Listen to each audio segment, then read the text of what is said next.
Namo Sang Hyang Adibudaya, Namo Buddhaya. Bapak Ibu segenap umat Buddha dimanapun berada, pada kesempatan hari ini saya ingin melanjutkan video-video yang lalu tentang kehidupan Sang Buddha yang nantinya bisa menambah wawasan atau mengingatkan kita tentang pribadi sesosok manusia agung, yaitu Buddha Sakyamuni. Pencerahan agung atau Pertapa Siddhartha mencapai kebuddhaan. Suatu hari di hutan di Bodhgaya, setelah makanan terakhir berupa bubur susu, Gotama duduk bersila beralaskan rumput di bawah pohon Bodhi. Ia berikrar, seandainya aku tidak berhasil menemukan kebenaran dengan mencari ke dalam diri seperti ini, aku tak akan beranjak dari tempat ini. Segera batinnya menjadi hening dan murni. Ia lalu mencapai samadhi yang pernah ia alami semasa kecilnya itu. Selama mengalami pencerahan meditasi di ketiga waktu jaga di malam hari itu, beliau memperoleh mata dewa. Dengan mata dewa ini, beliau menyaksikan kematian dan kelahiran ulang semua makhluk di sepanjang masa. Seakan segenap semesta muncul di hadapannya laksana cermin. Ia melihat bahwa karma baik menyebabkan kelahiran ulang yang bahagia, dan karma buruk menghasilkan kehidupan buruk berikutnya. Lalu di waktu jaga ketiga, pukul 2 dan sampai pukul 6 dini hari, belum mencapai tataran tertinggi di mana kotoran batin dalam hidupnya, yaitu ketidaktahuan dan keinginan, akhirnya padam. Di saat itulah belum menyadari 4 kebenaran mulia sebagai jalan pencerahan.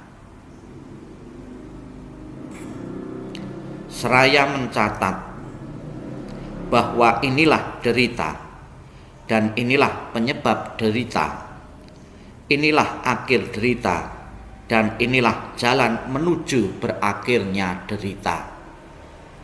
Demikianlah pupuslah ketidaktahuan dan menyingsingkanlah kebijaksanaan.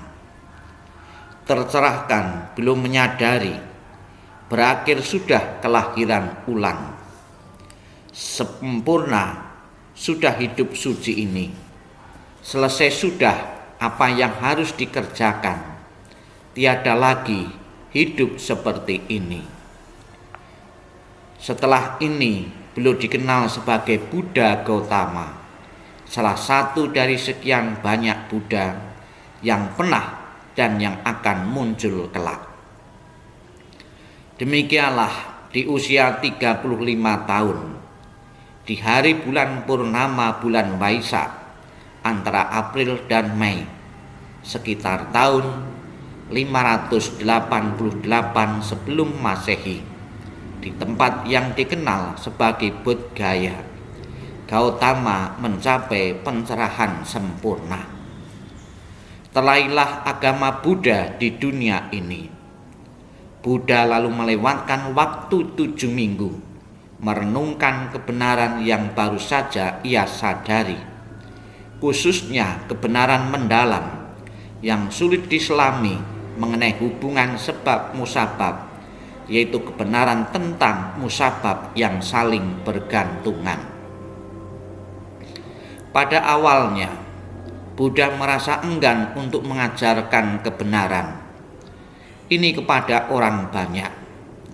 Belum merasa bahwa dunia yang terperangkap dalam nafsu dan gulita samsara ini akan sulit menerima kebenaran ajarannya, namun terdorong oleh rasa belas asih dan penyadaran agungnya bahwa manusia memiliki tataran perkembangan spiritual yang berbeda-beda, belum memutuskan untuk mengajar dan memutar roda kebenaran yang ditunjukkan dengan mudra atau simbol jari tangan seperti yang diperlihatkan di dalam rupang-rupang. Buddha menghabiskan 45 tahun sisa hidupnya dengan berkelana ke seluruh penjuru India, membabarkan dharma dan hidup sebagai biksu. Kelana belum mendirikan ordo monastik pertama di dunia yang dikenal sebagai Sangha. Siswa-siswa utama adalah Sariputra, Mahakasapa, Moggallana, Subeti, dan pengiring pribadi sekaligus sepupunya Ananda.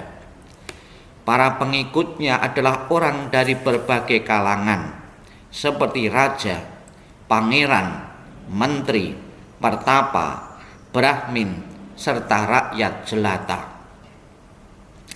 Belum mengajarkan mereka sesuai kemampuan mereka untuk belajar. Belum mengajar dengan perumpamaan dan melalui tanya jawab.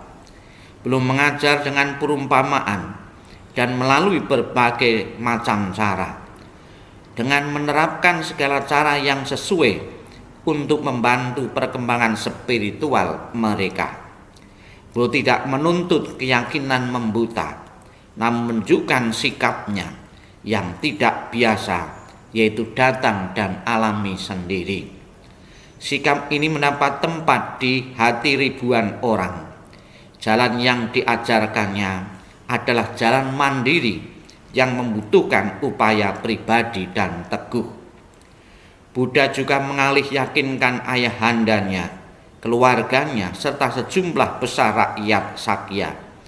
Atas desakan siswa dekatnya Ananda, belum mendirikan Sangha Bhikkhuni yang pertama. Ibu tirinya, Ratu Mahapajapati, dan sejumlah besar sahabat ibu tirinya itu menjadi anggota-anggota pertama di pasamuan itu. Namo Sang Hyang Adi Budaya, Namo Buddhaya.